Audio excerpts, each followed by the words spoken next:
Friends, कैसे आप सब लोग। Welcome back to my channel. तो आज के इस वीडियो में BGC 102 यूरोपियन क्लासिकल लिटरेचर जुलाई 2025 का इम्पॉर्टेंट क्वेश्चन आंसर बताऊंगी, जो बहुत इम्पॉर्टेंट है। एग्ज़ाम में बहुत ही कम, ओनली 15 डेज बचे हैं, तो आप लोगों को बहुत ही अच्छे से पढ़ना चाहिए। तो चलिए वीडियो की शुरू करते हैं।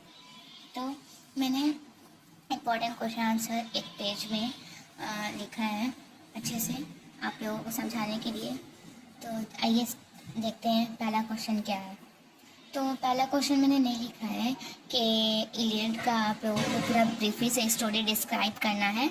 वो आप लोग को मैं पहले भी समझा चुकी हूँ, वीडियो का लिंक मैं डिस्क्रिप्शन में दे दूँगी, वो आप लोग सुन सकते हैं और समझ सकते हैं, जो बहुत ही अच्छे से मैंने उसमें समझाया है।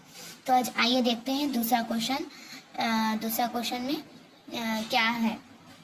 Do you find any influence of another country on the literature of ancient Rome? Discuss. तो यहाँ पर पूछ रहा है कि रोम में, एंशियंट रोम में क्या ग्रीक लिटरेचर का कोई भी कुछ असर हुआ था। तो आइए देखते हैं कि क्या पॉइंट वाइज मैंने कोई आंसर लिखा है, जिसको पॉइंट वाइज से आप लोगों को याद करने में आसानी होगी। एक्चुअली बस मैंने पॉइंट वाइज समझाने के लिख दिया है, आप लोगों को बहुत ही ब्रीफ में अच्छे से इसका आंसर लिखना है। तो रोमन एडमायर्ड ग्रीक कल्चर मतलब रोमन बहुत ही ज़्यादा ग्रीक कल्चर के बहुत ही एडमायर थे, बहुत ज़्यादा तारीफ़ कर रहे थे और उसको बहुत अपना अडॉप्ट कर लिए थे, उनके कल्चर को बहुत ज़्यादा। और दूसरा नंबर में कॉपी ग्रीक स्टाइल। तो रोमन जो भी अपना लिटरेचर में, स्टोरी में, पोएम में, ट्रेजेडी में कुछ भी लिखते थे, तो ग्रीक के स्टाइल को, कि ग्रीक किस तरह से लिखता है अपना स्टोरी, पोएम, ट्रेजेडी कुछ भी, वो उसको कॉपी करके ग्रीक की तरह लिखने की कोशिश करते थे। Greek meets and stories, Greek का मीट्स और जो स्टोरी था वो भी रोमन उसको कॉपी करके अपना बनाते थे। तो many Roman stories were based on Greek mythology. बहुत सारा जो रोमन स्टोरी है ग्रीक मैथोलॉजी के बेस पर लिखा गया है। Greek language influence. Although Romans wrote in Latin, they borrowed many Greek words and ideas into their language and writing. तो रोमन वालों ने ग्रीक के लैंग्वेज से बहुत ज़्यादा मुतासिर हुए और बहुत ही ज़्यादा असरअंदाज हुए, इन्फ्लुएंस हुए। उन्होंने रोमन पहले लैटिन में लिखा करते थे, लेकिन ग्रीक के कुछ ऐसे वर्ड हैं जो उनको बहुत ही मुतासिर किया और वो उस वर्ड को अडॉप्ट कर लिए और उस वर्ड को इस्तेमाल करके अपने राइटिंग में यूज़ करने लगे। तो Greek teachers in Rome, Greek teachers जो थे वो रोम में थे। Many educated Greeks lived in Rome and taught Roman children. तो यहाँ पर ये समझ में आता है कि जब ग्रीक के टीचर रोम में हैं और वहाँ पर रहते हैं और रोमन चिल्ड्रन को एजुकेशन देते हैं, पढ़ाते हैं, टीचर्स करते हैं, तो इससे ये समझ में आता है कि कितने बड़े लेवल पर रोमन वाले ग्रीक से इन्फ्लुएंस थे। इनकी तालीम से, इनकी एजुकेशन से बहुत ही ज़्यादा इन्फ्लुएंस है। तो लोगों ने ग्रीक के टीचर को ही अपने मतलब कंट्री में रहने की इजाज़त दे दी और वहाँ पर पढ़ाने की इजाज़त दी, ताकि ग्रीक के कल्चर को, वहाँ के लिटरेचर को हम लोग समझ सकें और अपने आप में उसको अपने तरीके से ढाल सकें। तो ये थी हम लोगों की कि हाँ, तो इन शॉर्ट में इसको हम लोग देख लें। Yes, Greek literature had a big influence on Roman literature. The Romans respected Greek ideas and used them as a base, created this own great works. तो हाँ, ग्रीक लिटरेचर बहुत ही बड़े लेवल पर इन्फ्लुएंस किया था रोमन लिटरेचर पर। Roman बहुत ही Greek के आइडियाज़ को, उनके यूज़ किए हुए वर्ड को, थीम को, हर एक चीज़ को बहुत ही ज़्यादा रेस्पेक्ट किया करते थे और उसे अपने लेवल पर उसके बेस को मानकर अपने तरीके से क्रिएट करके एक बड़ा वर्क बनाते थे। तो ये हमारा फर्स्ट क्वेश्चन था, जो उम्मीद है बहुत अच्छे से आप लोगों को समझ में आया होगा। तो आइए दूसरा क्वेश्चन देखते हैं क्या है। Discuss the notion of honour in the Iliad.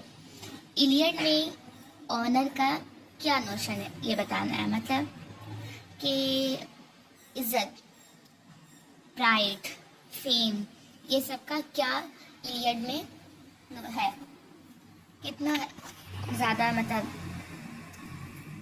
वो बताया गया है, कितना इम्पोर्टेंस है, तो इसको आइए बहुत ही ब्रीफ में समझते हैं। इन शॉर्ट पहले बता देते हैं आपको। In the Iliad honour means respect and pride of for warriors.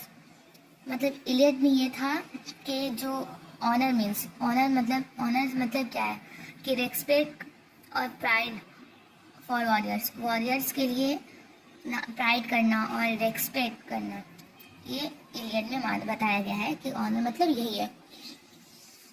Heroes like Achilles and Hector care about what others think and want to be remembered as brave and great. Heroes like Achilles जो थे और Hector, वो बस इस बारे में चिंतित रहते थे कि लोग उनको कैसा सोच कर याद रखेंगे और क्या उन्हें बहादुर और बड़ा सोचा जाएगा कि नहीं। वो अपने ऑनर और ब्रेव फेम के लिए सब कुछ कर सकते थे। तो losing honour is like losing your identity. तो ऑनर, इज्जत, ऑनर खोना ऐसा है जैसे आप अपनी आइडेंटिटी खो देते हैं।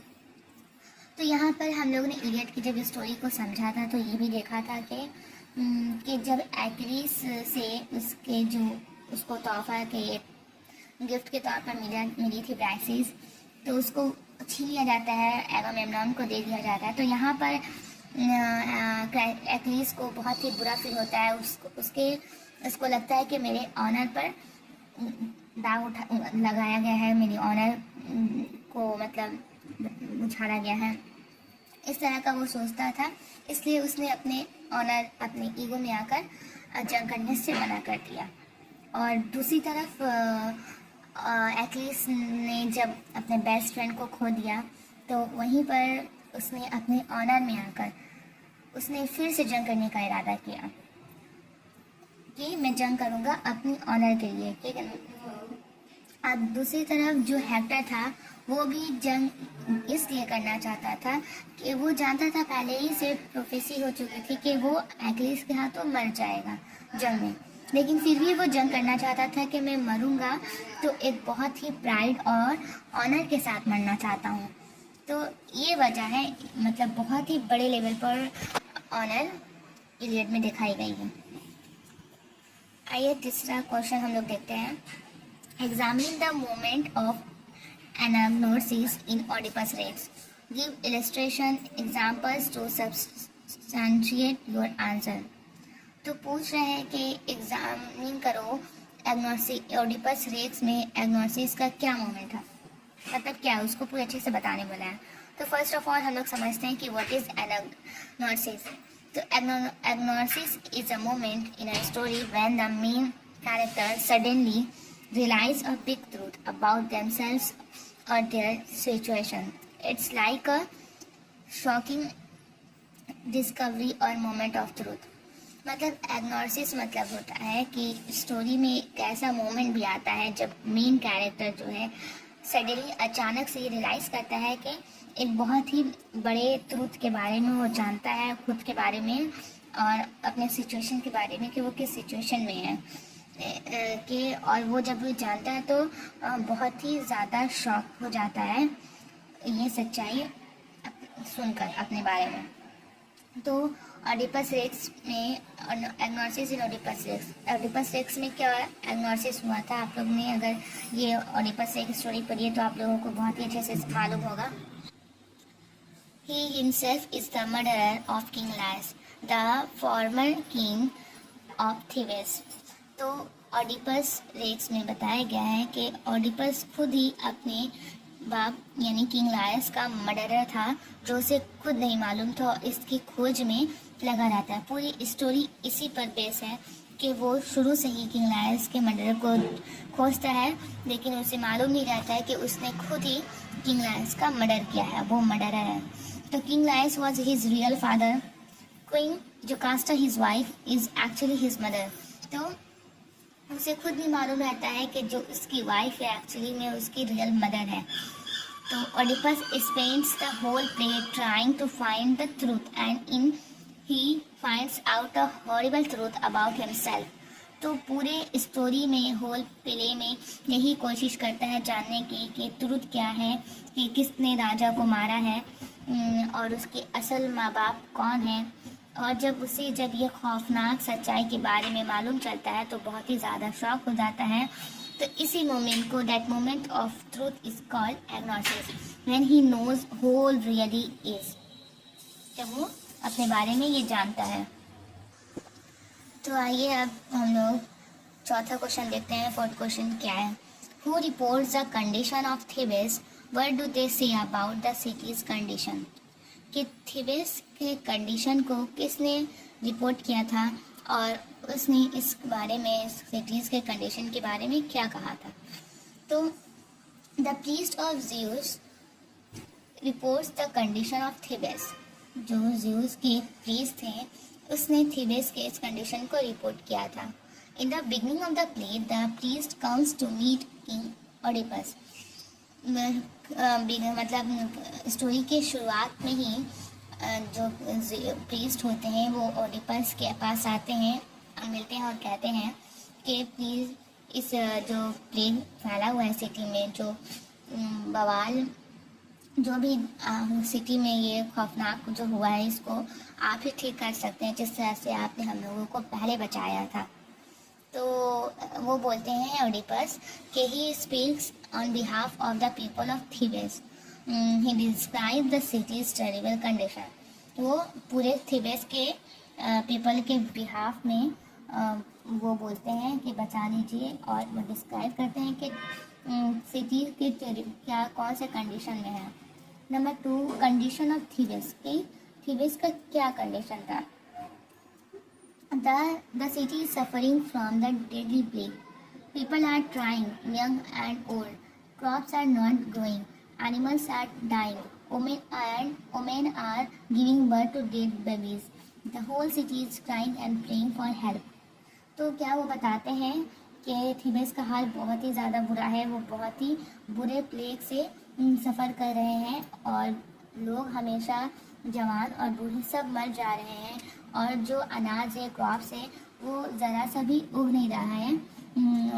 कोई भी फल या अनाज पैदा ही नहीं हो रहा है, हम लोग भूख से भी मर रहे हैं, और सारे जो एनिमल हैं वो सब भी मर रहे हैं, और वुमेन अपने बच्चे को जन्म देते ही बेबी मर जा रहा है, एंड पूरा होल सिटी जो है दर्द से रो रहा है और मदद के लिए प्रे कर रहा है। तो पूरा डिस्क्राइब करते हैं कि सिटी में क्या हुआ है। तो जब ये ओडिपस सुनते हैं तो बहुत ही उन्हें बुरा लगता है, तो वो कसम खाते हैं कि मैं राजा को जिसने भी मारा है मैं उसे ढूंढ कर आऊँगा। तो 3 नंबर में आप लोग लिखिएगा, what does the priest request. तो प्रीस्ट क्या रिक्वेस्ट करते हैं? He begs Oedipus to save the city. He reminds Oedipus that once he saved Thebes from the Sphinx, he asked him to find a solution again like a true king.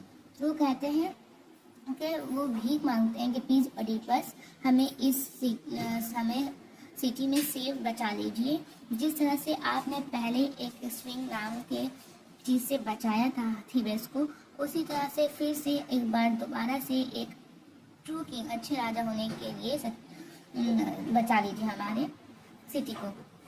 How Oedipus responds. तो Oedipus कैसे respond करता है? Oedipus says he already sent Creon to the oracle at Delphi to ask them gods for help. तो Oedipus कहता है मैं already जो है क्रियोन को, अपने ब्रदर इन लॉ को भेज चुका हूँ ओरेकल के पास, ये मालूम करने के लिए कि क्या चीज़ से ये प्लेग जो है ख़त्म हो सकता है, कि गॉड हमारे हेल्प करें। He promises to do everything to save the people. वो प्रॉमिस करता है कि मैं लोगों को, पीपल को बचाने के लिए कुछ भी कर सकता हूँ। तो ये बहुत ही छोटे में सिर्फ आप लोगों को एक आइडिया दी हूँ कि किस तरह से आप लोगों को आंसर लिखना है। इसको बहुत ही ब्रीफली में बढ़ा चढ़ाकर आपको 2-3 पेज करके आपको एग्ज़ाम में लिखना है। ये है, चलिए 5 नंबर क्वेश्चन देखते हैं क्या है। Critically analyze Port of Gold's assessment of the society of its time. Port of gold का उस टाइम में सोसाइटी का क्या तशखीस था, वो पूरा एनालिसिस करके हम लोगों को बताना है। तो सबसे पहले हम लोग इंट्रोडक्शन देंगे, इंट्रोडक्शन टू द प्ले, कि प्ले में क्या है पूरा उसके बारे में बताएंगे। And then greed and obsession with wealth, ये बताएंगे कि किस तरह से पोर्ट ऑफ गोल्ड में लालच दिखाया गया है, वेल्थ को लेकर इतना जोश और पुरजोश दिखाया गया है। लोग उस समय मतलब पोर्ट ऑफ गोल्ड में बताया गया है कि किस तरह से ग्रीक में उस समय रोमन सोसाइटी में किस तरह मतलब हेल्थ, फैमिली, ये सब चीज़ से ज़्यादा अपनी डॉटर, फैमिली, सन, ये सारी चीज़ें ज़्यादा लोग पैसों, वेल्थ को तरजीह दे रहे थे। और क्या कंडीशन था उस वक्त। तो रोमन सोसाइटी के पूरा यहाँ पर अच्छे से दिखाया गया है एक प्ले के ज़रिए, मज़ाया अंदाज में। तो lack of respect for women, यहाँ पर दिखाया गया है कि वुमेन का रोमन सोसाइटी में कोई भी इज्जत नहीं है था। जिस तरह से स्टोरी में ये बताया गया है कि जो फैट्रिया रहती है वो किसी वजह से प्रेग्नेंट हो जाती है शादी से पहले, लेकिन उस पर कोई एक्शन नहीं लिया जाता है। जिसने भी ये गलत काम किया है उसको कोई सज़ा नहीं दी जाती है और वो इसी तरह से चुपचाप रहती है और ये डर रहती है और वुमेन को कुछ भी बोलने की इजाज़त नहीं दी जाती है। तो ये बहुत ही बुरा होता है उसके साथ। तो यहाँ पर वुमेन की दिखाई गई कि वुमेन का कितना फ्रीडम था उस वक्त और कितना डिसरिस्पेक्ट किया जाता था, कोई भी इज्जत नहीं थी वुमेन की। एंड 4th नंबर में लिखिएगा हेडिंग देकर कि क्लास डिफरेंस कितना था। मालिक और सेल्स नौकर के बीच में बहुत ही ज़्यादा क्लास डिफरेंस था। जो बहुत गरीब थे वो अमीर होना चाहते थे और जो अमीर थे वो गरीब के उसके पास में ही पड़ोस में जो फैट्रिया थे उससे सिर्फ इसलिए शादी करना चाहते थे, ऊपर से दिखाते थे कि मैं शादी करना चाहता हूँ उससे, लेकिन ऐसे बोलते थे लग रहा है जैसे कि कोई एहसान कर रहे हो शादी करके। तो बहुत ही ज़्यादा उसमें क्लास डिफरेंस है उस वक्त में हर एक चीज़ को लेकर। हाइपोक्रेसी इन सोसाइटी, और सोसाइटी में बहुत ही ज़्यादा बड़ापन था, मतलब and role of slaves and servants. और स्लेव का इसमें दिखाया गया है कि स्लेव जो होते थे मालिक से ज़्यादा चालाक और अक्लमंद हुआ करते थे। उनके पास दौलत ना होने के बावजूद वो अपने जहानत से बहुत कुछ जीत सकते थे और उनका रोल इस प्ले में बहुत ही ज़्यादा अहम है। सर्वेंट्स की वजह से ये प्ले आगे बढ़ा है। तो इसमें दिखाया गया है कि रोमन सोसाइटी में स्लेव्स का भी रोल बहुत ही अहम था। कंक्लूजन लिखिएगा। Pot of gold uses humour to criticise Roman society. Pot of gold ने यूज़ किया है ह्यूमर को, मतलब मज़ाया अंदाज में सब कुछ बता दिया है कि रोमन सोसाइटी को क्रिटिसाइज करने के लिए। It shows how greed, gender inequality, class division and social hypocrisy were common. ये दिखाया गया है कि किस तरह से लालची, जेंडर इनइक्वालिटी के गर्ल बॉय में, लड़का लड़की में फ़र्क, लड़की को बहुत कम इज्जत देना, लड़का को ज़्यादा देना, उससे ज़्यादा आज़ादी छोड़ना, एंड क्लास डिवीज़न, बड़े लेवल के लोग और नौकर उन लोगों में डिसरिस्पेक्ट करना और बड़े लोगों को ज़्यादा इज्जत देना, चाहे वह अक्लमंद हो या काइंड, दिल के मेहरबान हो या ना हो, और छोटे लोग ज़्यादा अक्लमंद, होशियार और समझदार और काइंड हार्टेड एंड वफादार होने के बावजूद इज़्ज़त ना देना, और बहुत ही बड़े लेवल पर क्लास डिवीज़न को दिखाया गया है। एंड सोशल हाइपोक्रेसी, ये सब मतलब दिखाया गया है कि ह्यूमन सोसाइटी में ये सारी चीज़ बहुत ही कॉमन थी, कोई नई बात नहीं थी।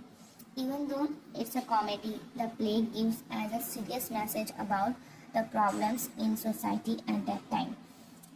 अगरचे ये सिर्फ एक कॉमेडी है, लेकिन इस कॉमेडी से हम लोगों को बहुत ही ज़्यादा सीरियस मैसेज मिलता है कि रोमन सोसाइटी में उस वक्त कितनी ज़्यादा प्रॉब्लम थी सोसाइटी में। तो उम्मीद है ये सारा क्वेश्चन आप लोगों को समझ में आया होगा।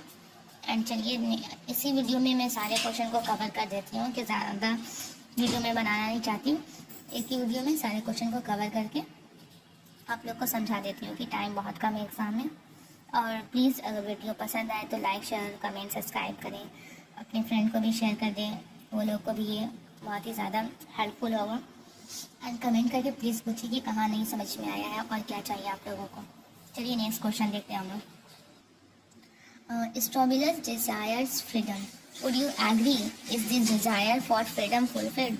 Give reasons for your answer. पूछ रहा है कि स्ट्रॉबिलस जो था वो डिज़ायर फ्रीडम मतलब क्या चाहता था, फ्रीडम चाहता था।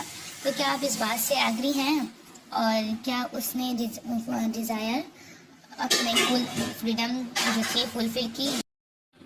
Yes, strobilus desires freedom. तो जो ऑडिपस रेक्स में जो स्ट्रॉबिलस हैं वो चाहते थे कि हम आज़ाद हो जाएं। And who is strobilus? Strobilus is a clever and loyal servant slave in the play Pot of Gold by Plautus. He works for Lyconides, a young man in love with a girl named Phrygia. वो लाइकोनाइड्स के लिए काम करते थे और वो love में थे किसके साथ? फ्राइड्रिया के साथ। Strobilus wants freedom. स्ट्रॉबिलस क्या चाहते थे? फ्रीडम। क्यों चाहते थे? आपको ये बहुत अच्छे से ब्रीफली डिस्क्राइब करना है। Is his desire for freedom fulfilled? क्या उनकी डिज़ायर फुलफिल हुई थी? Yes, it is fulfilled. In the end, Lyconides becomes happy with Phrygia. As a reward for helping, Strobylus is given freedom by his master. His clever plan and loyalty are recognized. तो उनको आज़ादी मिल गई थी। उन्होंने जो अपने मालिक की हेल्प की थी उसके ज़रिए मास्टर ने उनको आज़ाद कर दिया और वो फ्राइड्रिया के साथ खुशी खुशी रहने लगे और इस तरह से उनकी क्लेवर एंड लॉयल्टी सामने आ गई। Why is this important in the play? क्यों स्ट्रॉबिलस जो है इम्पॉर्टेंट है इस प्ले में? It shows that cleverness and loyalty can lead to a better life. It gives a happy ending for not only the hero but also for the servants. The theme of freedom and rewards in common in Roman comedy. तो the theme of freedom and reward था in common, ये बहुत ही common था Roman comedy थे। तो ये जो मैंने सिर्फ पॉइंट बनाया है इसको आपको इस पॉइंट को बहुत ही ब्रीफली से अच्छे से समझाना है अपने एग्जामिनर को लिखकर। तो आइए सर कंक्लूजन भी देख लेते हैं। Yes, Strobilus strongly desire freedom and by the end of the day play his wish comes true. His character teaches that loyalty, courage and cleverness are always rewarded. तो conclusion में क्या होता है कि स्ट्रॉबिलस स्ट्रांगली डिज़ायर, उसका जो मजबूत desire था वो फ्रीडम का वो पा लेता है और वो बहुत ही प्ले के आखिर में वो उसका विश पूरा हो जाता है। और उसका जो कैरेक्टर ये सिखाता है कि लॉयल्टी एंड करेज जो है और क्लेवरनेस हमेशा जीतता ही है, उसको रिवॉर्ड मिलता है। और दूसरा क्वेश्चन आज हम अब पढ़ते हैं हम लोग। What were the implication of the marriage proposal in the port of gold? तो पोर्ट ऑफ गोल्ड के मैरिज का इम्प्लीकेशन क्या था? तो first of all, what is the meaning of implication? What happened because of the marriage proposal? तो implication means यहाँ पर हो रहा है कि मैरिज प्रपोजल का क्या, व्हाट हैपेंड, क्या हुआ, मैरिज प्रपोजल की वजह से क्या हुआ ये बताना हम लोगों को। हु प्रपोज मैरिजेस, ठीक है, किसने प्रपोज किया था मैरिज के लिए? तो Lyconides wants to marry Phaedria the daughter of Euclio. And second number लिखिए, why is this proposal important? क्यों ये इम्पॉर्टेंट था? तो Lyconides had already secretly made Phaedria pregnant. तो लाइकोनाइड्स ने पहले ही ऑलरेडी फ्राइड्रिया को प्रेग्नेंट कर दिया था। He wants to make things right by marriage her. वह चाहता था कि सही चीज़ हो जाए मैरिज के जरिए। It's a way to fix the mistake and give Phaedria a good life. वो यही एक रास्ता था जो वो अपने मिस्टेक को सही करके और फ्राइड्रिया को एक अच्छी लाइफ देना चाहता था। एंड तीसरा नंबर में डालिएगा what was Euclio's reaction. Euclio's का क्या रिएक्शन था? At first Euclio was not happy, he thought Lyconides only wanted his pot of gold. वो इक्वलियो शुरू में खुश नहीं था, उसे ये लगता था कि ये मेरे पोट ऑफ गोल्ड के बारे में जान चुका है, इसलिए वो मेरी बेटी से शादी करना चाहता है, लेकिन ऐसा कोई बात नहीं रहता है। तो Euclio is very greedy and fearful of losing the gold. Euclio जो रहता है बहुत ही ज़्यादा लालची रहता है और पोट ऑफ गोल्ड के खो जाने का उसको हमेशा डर रहता है। एंड 6 नंबर में डालिएगा व्हाट चेंज इक्वलियोज माइंड। क्या ऐसा चीज़ था जो इक्वलियो के माइंड को चेंज कर दिया? तो Lyconides tells the truth and shows honesty. तो लाइकोनाइट्स ने सब सच कह दिया और ईमानदारी अपना शो किया।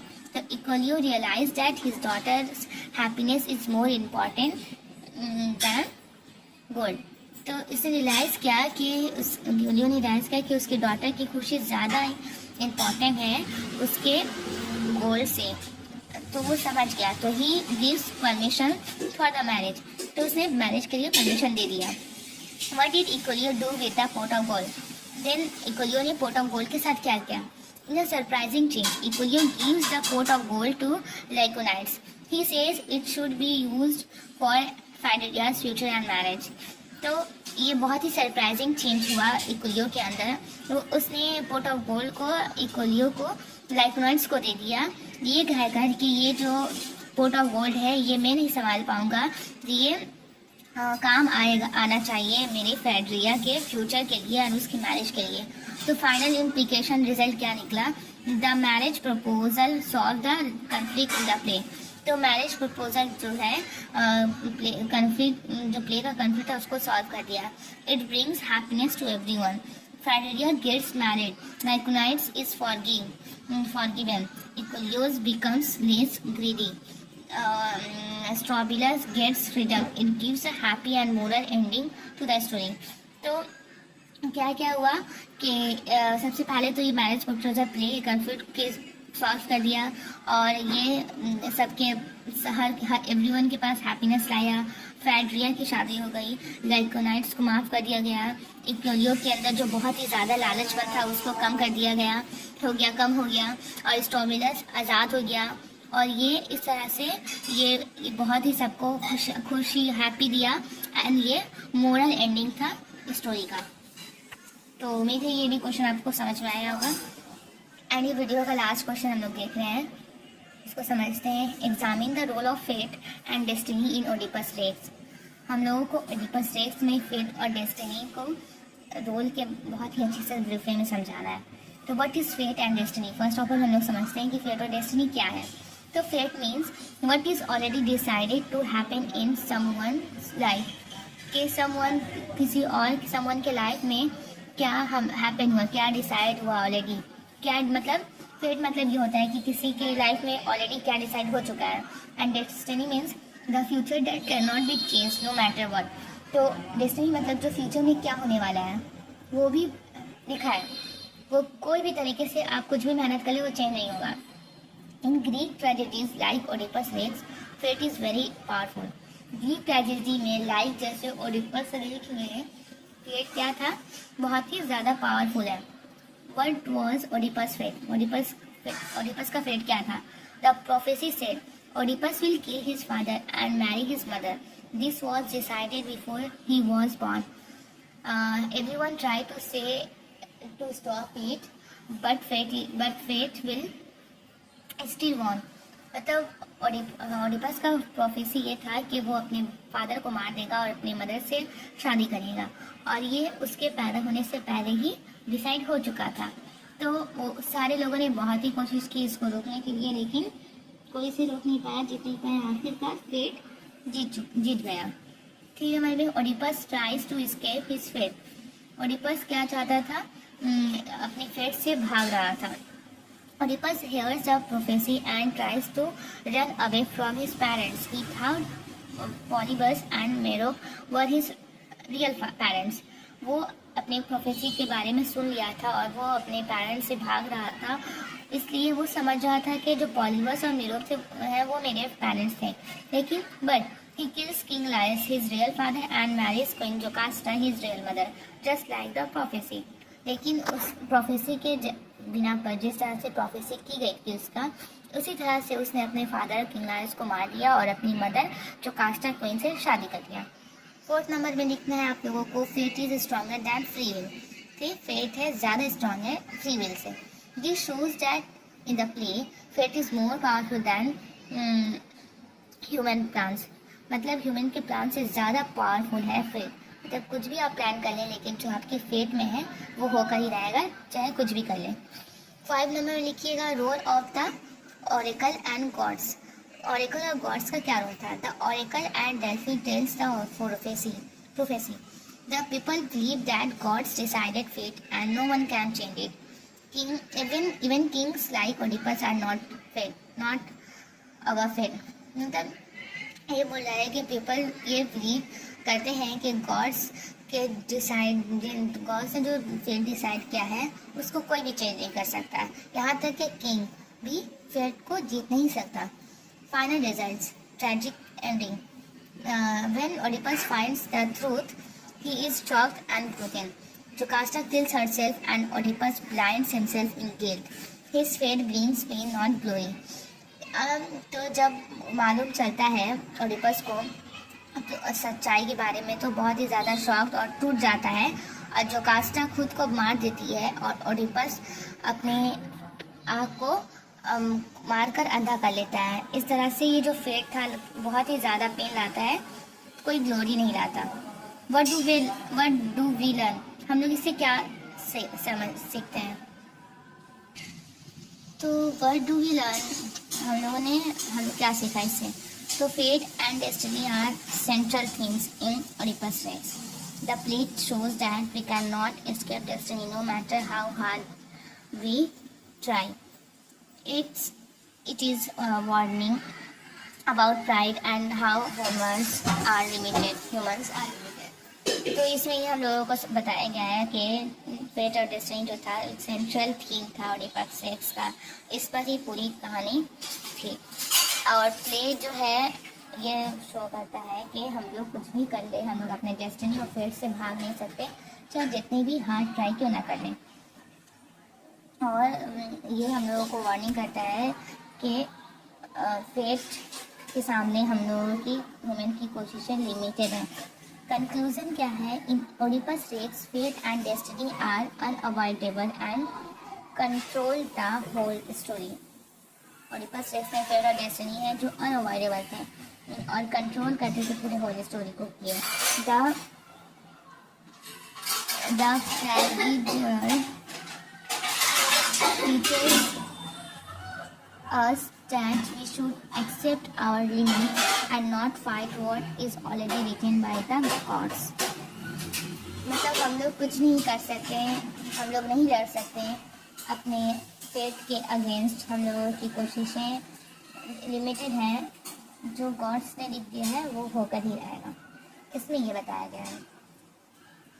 तो बस इतना ही क्वेश्चन मैंने अभी इम्पोर्टेंट निकाला है, और 1-2 क्वेश्चन है इसका इम्पोर्टेंट है, लेकिन अभी इस वीडियो में इतना ही कवर कर रही हूँ। अगर आप लोगों को और क्वेश्चन आगे चाहिए, जानना है, पढ़ना है अच्छे से, तो प्लीज़ आप लोग कमेंट सेक्शन में बताएं कि आप लोगों को चाहिए, देन मैं इसकी वीडियो बना दूँगी। Thank you. वीडियो कैसी लगी प्लीज़ बताएं, प्लीज़ मेरे चैनल को सब्सक्राइब और शेयर करें, कमेंट करना ना भूलें, और अपने फ्रेंड को भी ज़्यादा से ज़्यादा शेयर करें। एग्ज़ाम बहुत ही ज़्यादा करीब है, एग्ज़ाम में बहुत ही कम वक्त बचा है, आप लोग पढ़ाई पर ध्यान दें। Thank you.